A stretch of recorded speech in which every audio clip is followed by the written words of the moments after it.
people, welcome back to another episode of Conversations with Jen, where I'm speaking to people who are impacted by sickle cell to educate you guys and raise awareness of the condition. Today I'm speaking to someone very special. I feel like I say that all the time, but this is a really special person. So my guest, please introduce yourself, tell the people them who you are and what you do. Okay, so thank you for having me. Hi, nice to see you again. I know. Yeah, it's been a long time. I'm really happy to be here. Yes. So my name is Dee, and I do spoken word, where I go by the stage name of Dialectic D. So I've been doing that for 8 years.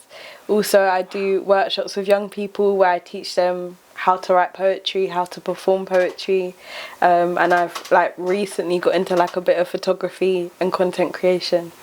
She does it all. Yeah. I love that. Thank you. That is amazing. My brain is going. I got some ideas for you. So as always, I kind of just want to be able to share your journey with sickle cell. Yeah. So if you can, just start off with your HB status, whether you're SSSC, and what was your childhood like growing up with sickle cell? Yeah. Okay, so I'm SC, and I guess my childhood was really rocky. I was in hospital a lot of the time, especially because I would have a lot of crisis episodes, mainly I would say during winter time, most of the time. But yeah, it was really bad when I was younger. I would miss a lot of school. I would have to catch up a lot when I'm at the hospital, get my teachers to send me work to do so I'm not falling behind and things like that. So yeah, it was really difficult, really challenging. Yeah. And are you when was it not was you, but when did you know that you had sickle cell? Was you diagnosed from birth or did you find out later on? Yeah, so my mum found out before I was born that I had sickle cell. So from birth, she's been aware of the condition and she's had to educate herself in terms of how to help me because I am adopted. So my other siblings don't have sickle cell, so it was something completely new to her that she had to obviously look into, research, find out more about, so she knew how to best care for me. Amazing. Yeah. So it's kind of just been a learning journey for the entire family. Yeah, most definitely. Yeah, okay. I always wonder how my condition affects them because they've had to be very obviously present by my side a lot of the time. And when my mum would have to come to the hospital to look after me, she'd have to leave my siblings. So that was always something that I thought about, which was quite difficult. Yeah. How do you think they manage with that? Or have you noticed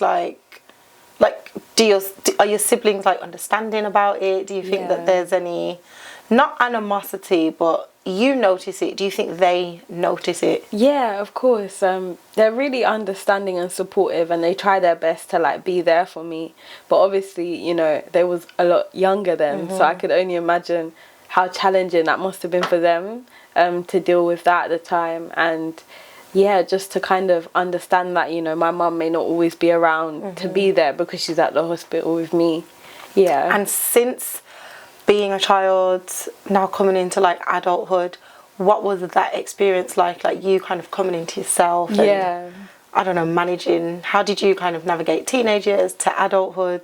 Yeah, it was quite difficult. I feel like I'm always still learning with sickle cell and understanding how it affects me. I feel like as I'm getting older, I am in the hospital less, but I still have crisis episodes and I still have daily bouts of pain. So it's trying to understand how to navigate that space. Sometimes it affects my walking, my mobility. So when I have to go out into the world and work and do projects, a lot of my projects obviously require a lot of energy and me being able to physically be present in the space. So sometimes that can be quite challenging. Yeah.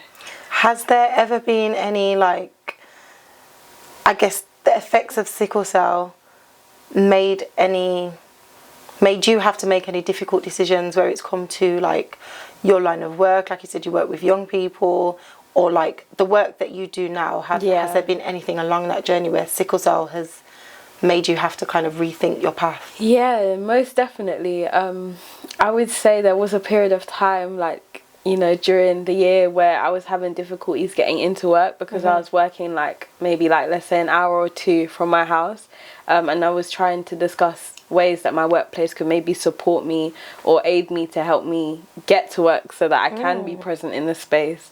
Because, you know, my kind of work, doing workshops and being interactive, is not really something that you can do from home.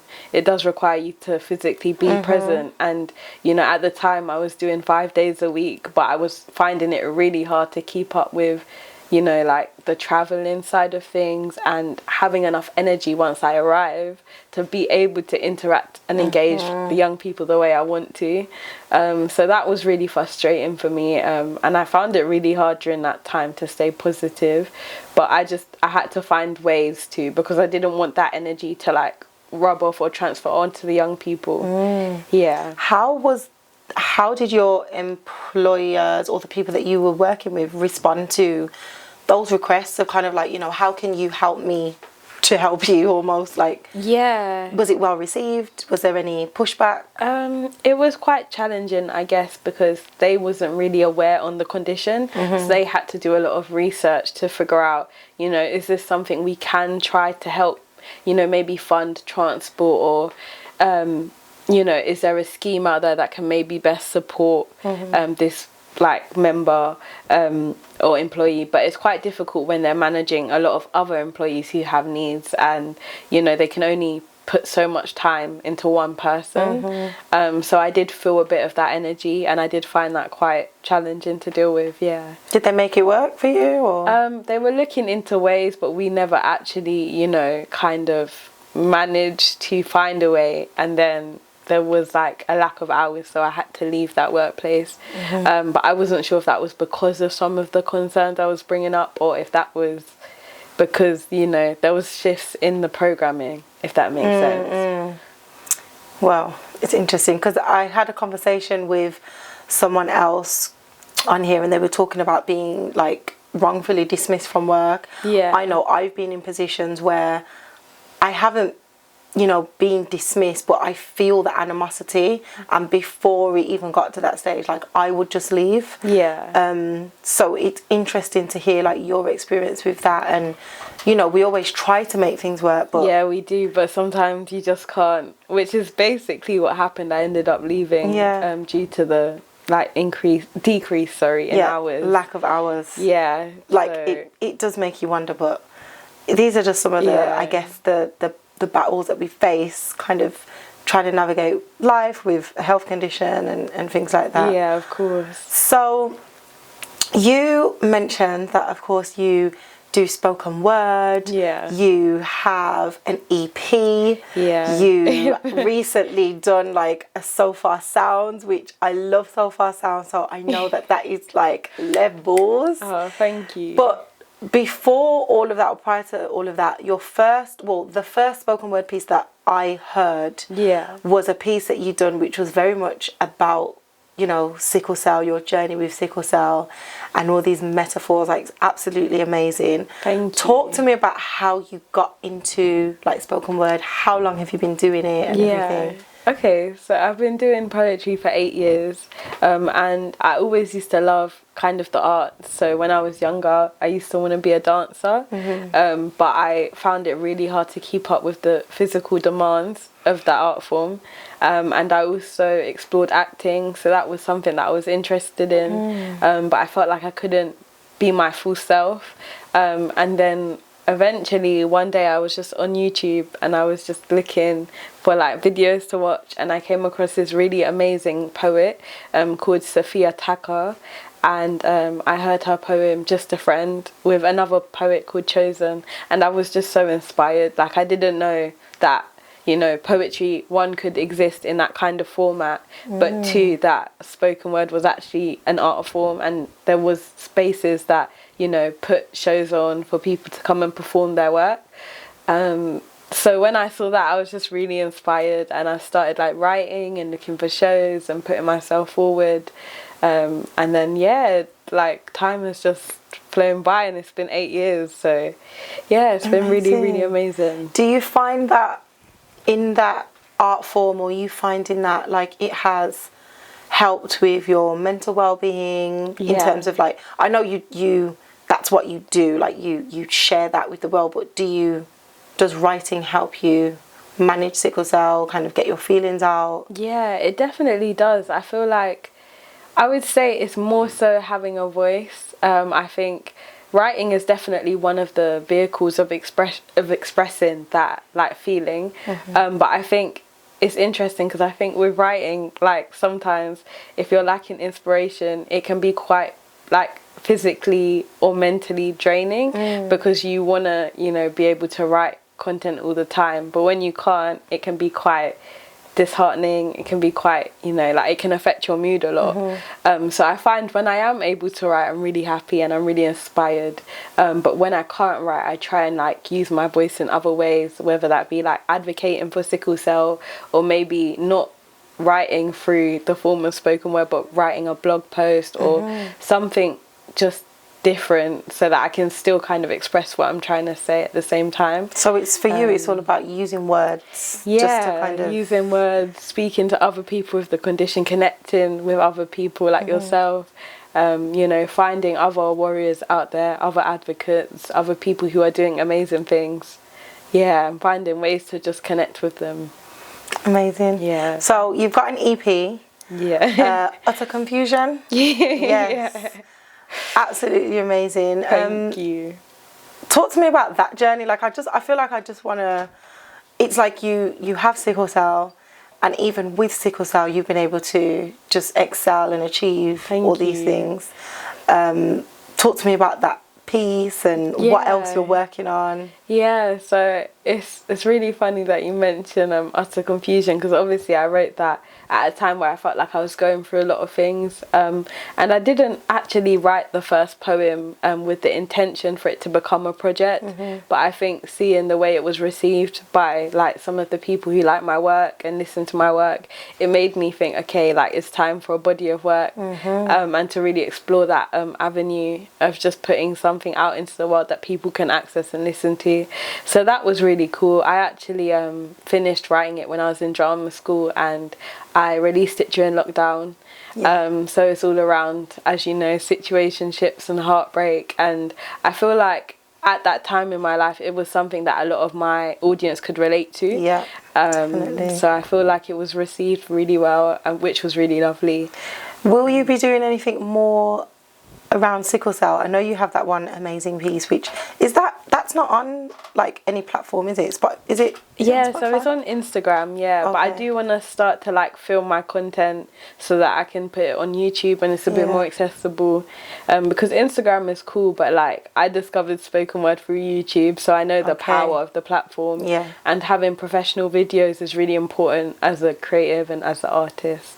So yeah, that's something I'm hoping to do. But I do want to actually work on a book, which is something that I've been thinking about, like a series of poems, and I'm still trying to kind of explore themes, but I do have like a concept in my head a little bit, which I'm just trying to tap into. But sickle cell would definitely like fall into the concept that I currently have. So amazing. And with along your kind of sickle cell journey, have you like had any major complications, or are you on any forms of like treatment for your sickle cell, or do you just kind of manage what you can at home and stuff? Yeah, so at the moment I would say it's definitely affecting like my mobility a lot more. I experience a lot of pain in my ankles at the moment, and like my feet. So sometimes if I walk for long periods of time, I can start to get pains in like my joints, and sometimes my ankles will kind of just give out on me at times. Like let's say if I sit down for too long and then go to stand up, sometimes it can be quite painful or difficult for me to walk upstairs, to walk downstairs, things like that, which is really obviously quite frustrating and emotionally draining. Being a young active person in London who likes to go out and do loads of stuff. So I guess that's the main complication. I do have like scans that I'm trying to get done to see what is happening, but it's just quite a long process, as you know, with hospitals and doctors. I know. How do you cope like with that? Like, you know, how do you keep going with like these, you know, issues and pains and stuff? How do you still keep yourself motivated, keep yourself driven? That's a good question. I feel like I have good and bad days. In all honesty, it is challenging and it is hard because I have tried to go through, you know, the conventional routes like, you know, like PIP and access to work and all of those different things. But a lot of the time they do turn you away if it's not, like, for them, it's not, like, you know, visible enough. And as you know, sickle cell is very much an invisible illness. So even though you can tell them this is what I'm experiencing, they may not believe you straight away or firsthand, which I find quite challenging. So yeah, you know, I don't think I have a way of really coping with it. I think I just have days where I feel really happy, and then there's days when I feel really frustrated and irritated by the situation. But when I do feel well enough, I try to do the things that bring me joy. Yeah. Because that's really important. So what do you think needs to change, like, in this world to kind of help us and everyone else that's living with sickle cell, like whether it's in the system, in healthcare, like what things do you think would make a difference for us? I definitely feel like there needs to be more like things that bring awareness to sickle cell, just like your podcast, you know, obviously campaigns, events, more spaces for people with sickle cell to connect in person. Because, you know, like I would say maybe 2 or 3 years ago, I didn't know anyone else who really had sickle cell. And that was really challenging for me, you know, being a part of a community and being able to articulate some of the issues that you have and to be able to share information like in that way is so helpful. Like, you know, I couldn't be grateful enough for all of the sickle cell warriors that I do know who have, you know, suggested or given me advice, or, you know, maybe try to understand some of the symptoms that I'm going through to see what could best work for me, which is something I feel like I'm really trying to tap more into. I love that. Do you feel that you've had the support along the way, or it's only come now from like the community, like prior to I guess like finding your tribe then, or people that are able to kind of share and, you know, give advice and stuff? Prior to that, do you feel like there was enough out there available? Not that I was aware of, no. But I guess it's also, I feel like I wasn't sure where to go to find that or to access that. But now I have a bit more awareness.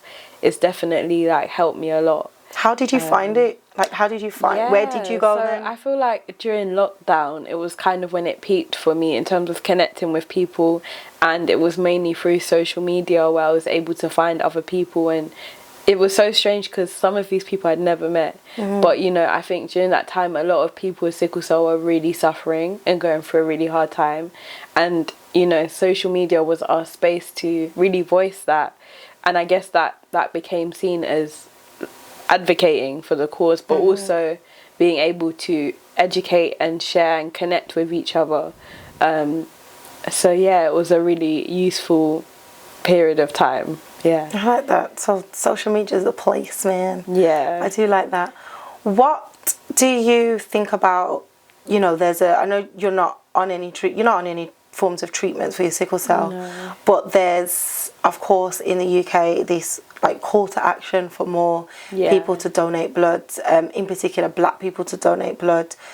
What do you think about that, or do you encourage people yourself in your own community, or is it kind of just, I don't know, like what's your stance on that? I think it's amazing that, you know, people are starting to speak about it more, and I guess more people are willing. The more people understand, the more they'll be willing to donate blood.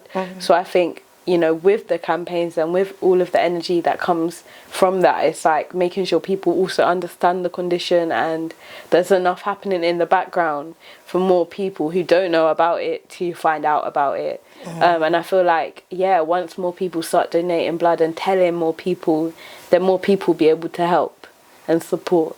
For real. For real. So it's very important. For real. What, if you was to share like one piece of advice or one gem for anyone who's living with sickle cell and just trying to, I don't know, just going through life, what would that be?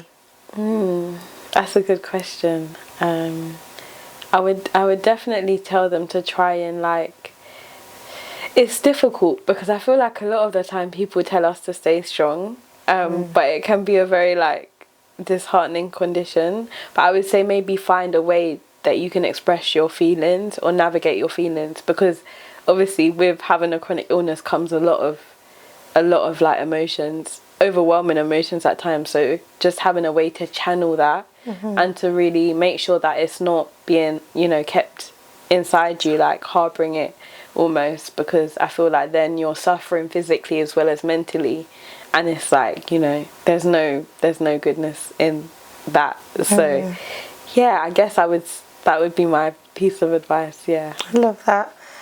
Yes, thank you so much for speaking to me. Before we wrap up, do you have any questions for me?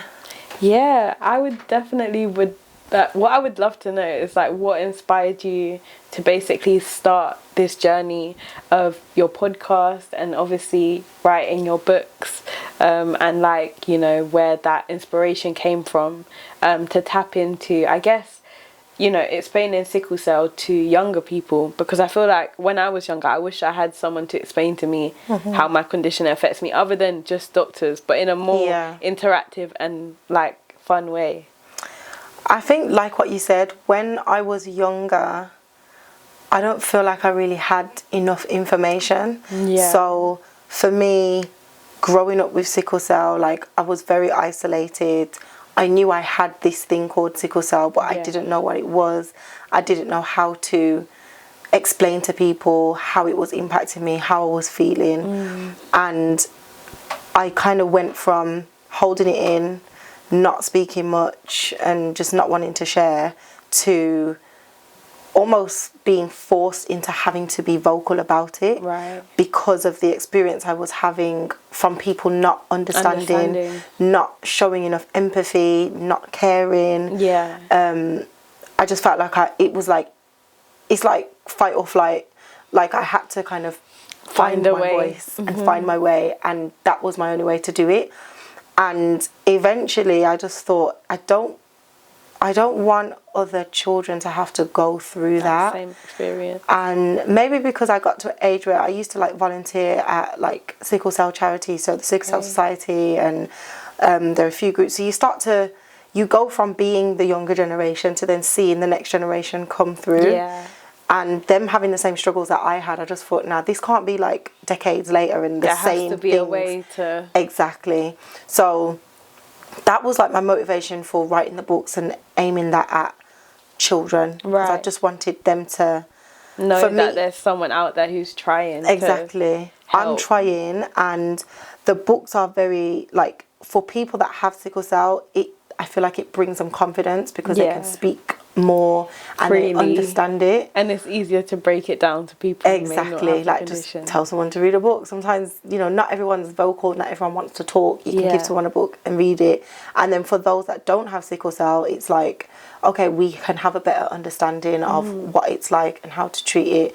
And I guess, like, just being in like this time and space of this, like, where we are now, this generation, this year, like social media and, you know, podcasting and audio podcast, visual, YouTube, like you said, social media, like you said, during lockdown, social media was where you went. I think that's like the new age. Like, we have books, moving forward and but progressing. This is like up with the times. And I do also remember that when I was going through kind of like those teenage years, like leaving primary school, going into secondary school, and then onto uni, like, those were the times where I felt like there wasn't much available.